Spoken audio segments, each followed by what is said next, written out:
The computer, an extension of the human intellect. I love my computer, you make me feel alright. Every waking hour and every lonely night. More Americans visit YouTube than watch the Super Bowl. A landmark trial kicks off today accusing social media giants Meta and YouTube of addicting children to their platforms. I've never been quite so happy.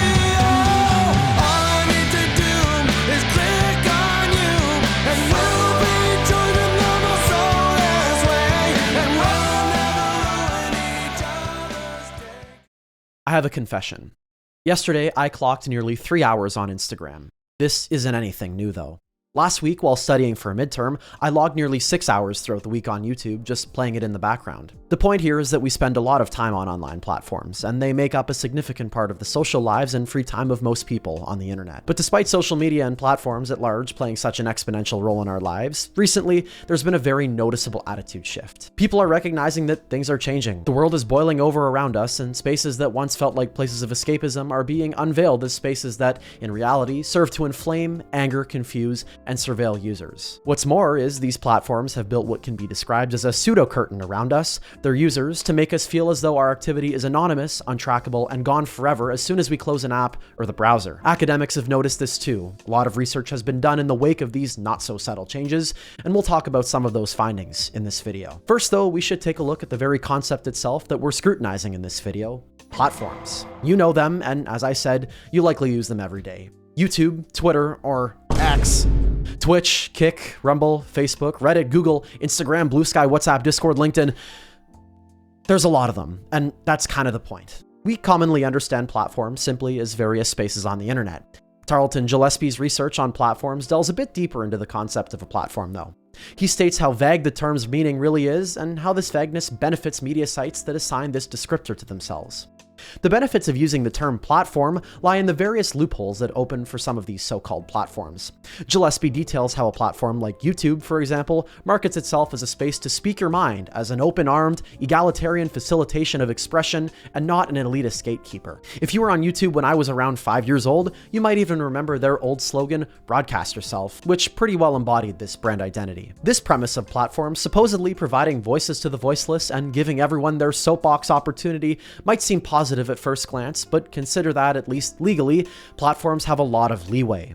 YouTube has publicly positioned themselves within the courtroom as a host and a conduit, which places them in a legal safe haven, protecting them from being held accountable for users' actions, even if the platform may, at times, facilitate such actions. Gillespie mentions how platforms like YouTube do profit from users' copyright infringing and sometimes even fully illegal content. This is where the vagueness of the term platform comes back into play. The pedestal that platforms far beyond YouTube have created for themselves has allowed them to largely evade legal accountability, meaning there's little incentive to implement systems that won't favor harmful conduct since they're just the host after all, and their main goal of giving everyone a chance to say their piece would be adversely affected should they have to make a bit less money through not engaging viewers with harmful content. Gillespie's findings lend a helpful segue to the next point of discussion, though. Exactly what kind of harmful content is being given a platform? The answer is a lot, and if you're someone who uses forum-esque platforms like Discord and Reddit, for example, and depending on where you hang out within these platforms, a broad range of harmful content is likely visible to you in the wild. Researcher Whitney Phillips discussed this, describing what she experienced as a range of vexations from far-right extremism, mis- and disinformation, all the way to blatant racism and deep-state conspiracy theorization. Consider this article's publication date of 2019, and then remember that this list, as proven, is non-exhaustive, with the quite recent uprising of what's known as ragebait content designed to do nothing but make you angry in order to get you to angrily engage with the content. Phillips analyzes these types of content in a unique way, and taking note of the fact that many people who interact with such content ignore the underlying harmful intent, brushing things like racism, anti-Semitism, Islamophobia, homophobia, or transphobia off as just a joke or a meme. Taking Phillips' interpretation into a modern context, it becomes pretty clear that ragebait content often relies on putting down marginalized people to stoke anger and thus engagement. Phillips discusses these consequences beyond good metrics into the hands of hateful people, disguising themselves as jokesters or satirists. When hate becomes normalized as the butt of jokes and memes, it ends up seeping its way into culture more broadly, where materials become used as allegories to white supremacy and other extremist ideology. Speaking of harmful content putting money into people's pockets, capitalism. See, I don't even feel the need to say anything here. In fact, I think it's about time for a case study where I'll let someone else's video do the talking for a change. And just a heads up, the following clip contains some blatantly racist symbolism. If you don't want to see this, feel free to skip forward 5 seconds. White people have gotten comfortable saying a lot of slurs. We never stopped. And it's not just white people. Anyways, for the sake of the argument, let's pick this apart a little bit. Right away, we have obvious dog whistles to racism, and the less obvious ones as well. What you might not see, though, is how these types of videos have one clear intention in mind: to funnel viewers to commission-based sites. Rainbed is a big one. Sorry, did I mention capitalism yet?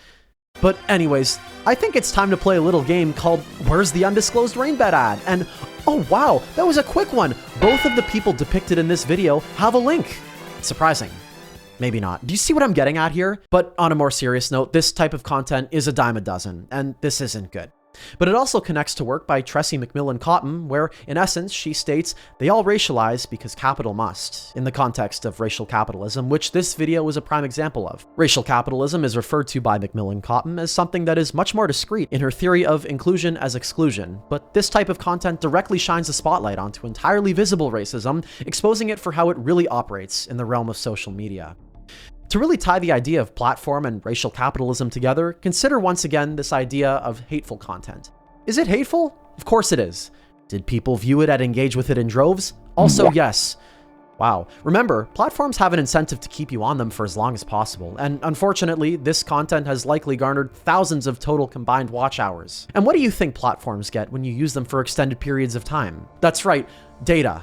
And a lot of it, specifically your data, likely hundreds of data points for every bit of time you spend on a platform interacting with its content. This is how platforms make their big bucks, off the numbers that appear in databases when you're watching, liking, and commenting, whether it's positive or negative. Where does this data go, though? Besides data brokers who purchase user data from platforms and the platforms themselves, which serve you content that'll keep you hooked longer, user data, including user-generated content, ends up being fed to big data sets used to train AI. This encapsulates Heinz and von Crow's theory of progressive encapsulation, where over time, our vision into the inner workings of AI models are clouded, and we slowly but surely know less and less about how AI models actually work and affect the type of content that's displayed on our social media feeds. Remember, big tech companies are not very transparent about the type of data that they feed to their algorithms to train them. So when users engage with a certain genre of content, they're fed more and more of it because the algorithm says it'll likely keep them online for longer. Algorithms and AI models at large, through this, are learning how to effectively manipulate the human psyche to turn a profit. Because of this, social media, at least right now, seems a little close to an endless cycle of hopelessness. When you log on, you're shown content that spikes intense emotion.